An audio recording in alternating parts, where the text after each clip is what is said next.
यही बात है। मनुष्य हो या पंछी हो या पशु हो, ईश्वर सबका जोड़ा लगा करके इस दुनिया में भेजता है। लेकिन देखिए, जब इसका जोड़ा बिछुड़ता है तो होता क्या है। कबीर साहब ने लिखा है,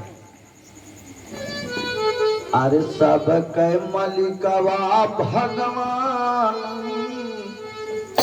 अरे सब के मलिकवा भगवान है, भगवान है।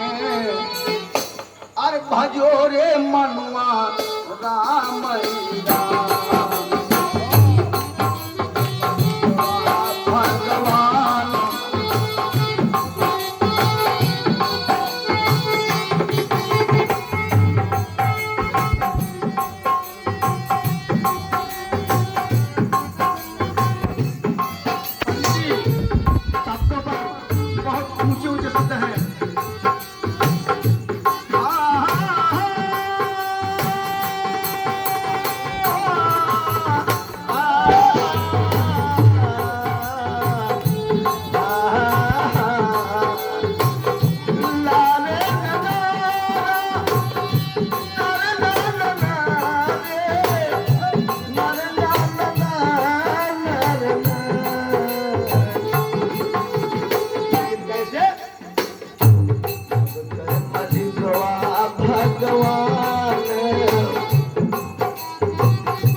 भगवान